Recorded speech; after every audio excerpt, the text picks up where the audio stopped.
Oi, galerinha. Agora a gente vai rever o conteúdo de invertebrados, aquela primeira parte que a gente viu em sala, que falava sobre dois filos, o filo dos poríferos e o filo dos quinidários. A gente vê aqui nessa imagem dois exemplos aí, ó, de quinidários e um exemplo de porífero, né?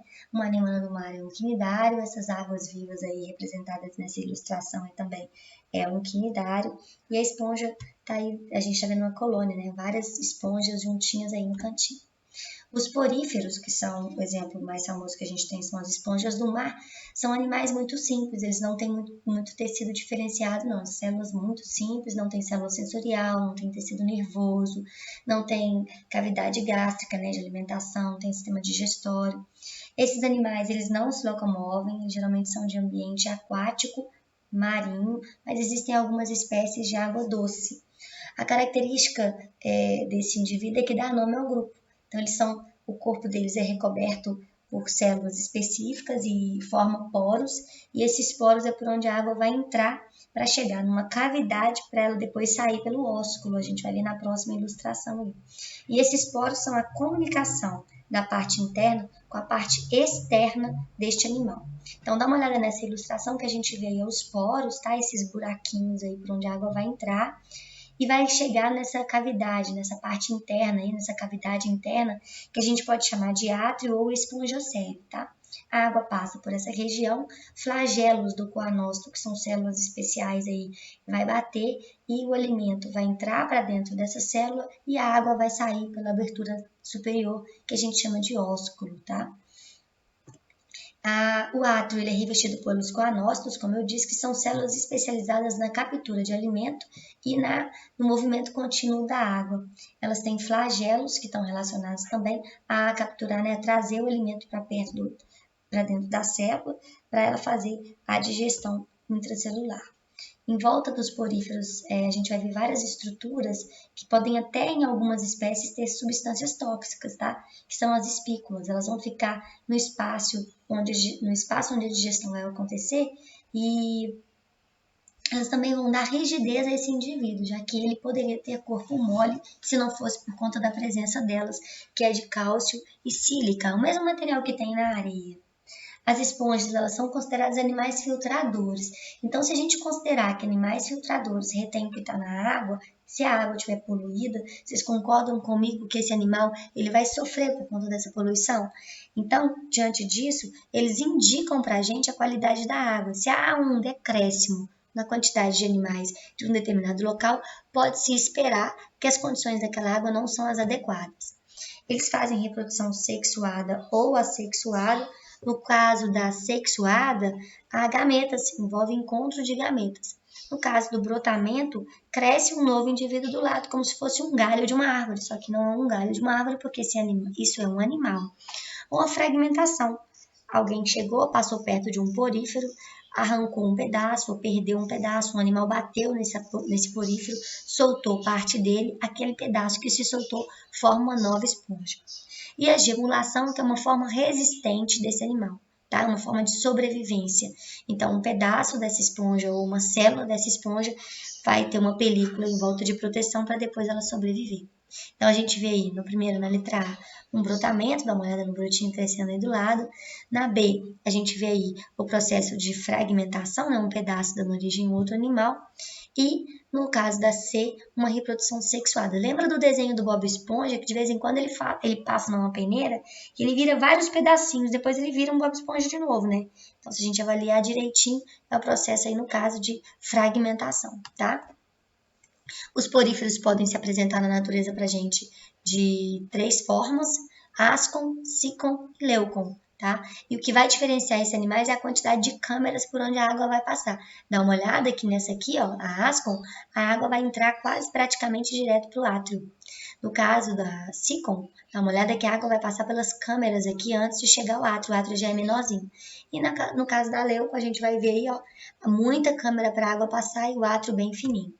O outro grupo que a gente tem também para falar são os quinidários, que são animais um pouco mais avançados na evolução, mas ainda tem poucas células também, tá, gente? Por exemplo, tem quinidário que tem 2 células só, então 2 neurônios só. Então, eles têm tecido nervoso, tá? Uma característica diferente, né, dos quinidários para os poríferos, tem cavidade digestiva. Exemplos de animais desse grupo que são muito famosos: a anêmona do mar, medusa, hidra, água-viva. Eles podem se apresentar para a gente de duas formas, em forma de pólipo ou em forma de medusa. A diferença de um para o outro é a posição dos tentáculos. Dá uma olhada na ilustração, que no caso do pólipo, os tentáculos estão para cima. No caso da medusa, os tentáculos estão para baixo. A medusa é como se fosse um guarda-chuva. Olha, dá uma olhada que parece um guarda-chuva. E as medusas, elas vivem nadando na água. Os pólipos já vivem presos na água. O caso, por exemplo, da anêmona, tá? Mas existem algumas anêmonas que se locomovem, tá? A gente vai ver isso nos vídeos de estudo para casa. Esse grupo quinidários tem esse nome por conta de uma célula que eles possuem muito importante, que é denominada quinidócitos. Essas células, elas liberam uma substância tóxica que causa a sensação de queimadura, tá? Desculpa o errinho aí no apesar, vendo aí, ó, um errinho da digitação aí. Mas os quinidócitos vão dar então essa característica a este indivíduo, a esse animal, e por isso o nome quinidários, porque possui uma célula urticante, uma célula importante no processo de captura de alimento e defesa, tá?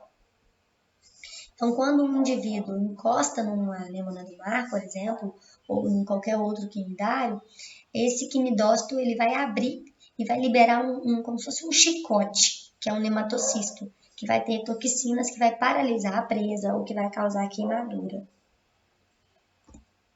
A gente vê aí o desenho, então, explicando o que eu disse. Olha o nematocisto lá preso, todo enroladinho, como se fosse um cabelinho preso, né, dentro do quinidócito. E olha ele solto, aberto aqui agora. Recebeu um estímulo, se soltou e bateu no indivíduo como se fosse um chicote. Isso geralmente paralisa a presa, tá? Os quinidários podem reproduzir de forma sexuada ou assexuada. Dá uma olhada nessa primeira imagem da hidra, fazendo o processo de brotamento. Olha, cresce um novo indivíduo do lado dela, se solta, forma um outro indivíduo. Pode acontecer alternância de geração, onde uma fase é sexuada e a outra é assexuada. Lembrando que na fase sexuada há encontro de gametas, então a macho e fêmea e gametas se encontrando. Os quinidários, eles participam das cadeias alimentares, têm função importante, né, no ambiente. Os recifes de corais, geralmente eles são estruturas que parecem rochas, né, são formadas também por uma estrutura de carbonato de cálcio e tal. E eles são importantes no ecossistema, principalmente para mostrar para a gente se a água está muito aquecida. Eles sofrem com o superaquecimento da água, eles sofrem com o despejo de água de esgoto no mar, eles sofrem quando está faltando a luz do sol dentro da água, quando essas condições são desfavoráveis. Vivem sobre os corais as zooxantelas.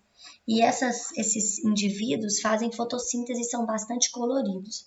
Quando a água não está nas condições adequadas, essas zooxantelas, elas morrem. E aí os corais, eles vão ter uma aparência branca. Por isso a gente chama de branqueamento de corais. Então, olha, dá uma olhada nesse coral branquinho aí. E a gente tem aqui, olha o que acontece. Um coral saudável tem várias algas sobre ele. E aí ele vai adoecendo por conta de mudanças da temperatura do oceano, aquecimento global, esgoto sendo lançado nessa água. E aí, por isso, essas algas morrem e geralmente causa o branqueamento de corais, tá? A extinção dessas algas que vivem sobre os corais é responsável pelo prejuízo que vai muito além da perda das cores dos recifes, tá, gente? Porque quando um coral ele morre, deixa de fazer associação com outros indivíduos, né? Então, o coral mais a alga, que é uma associação, eles acabam deixando, né? Não acontece isso mais. Ele morre, o coral morre, a zooxantela morre, e o que a gente percebe é que como o coral, eles juntos, é como se fosse uma floresta de coral, formam os recifes, e os recifes são regiões onde vários animais vivem, procuram alimento e se reproduzem, a gente vê uma consequente diminuição de vários animais que dependeriam daquele recife, tá? E isso geralmente acontece principalmente por conta do aquecimento da água. Por hoje é só e até o próximo vídeo.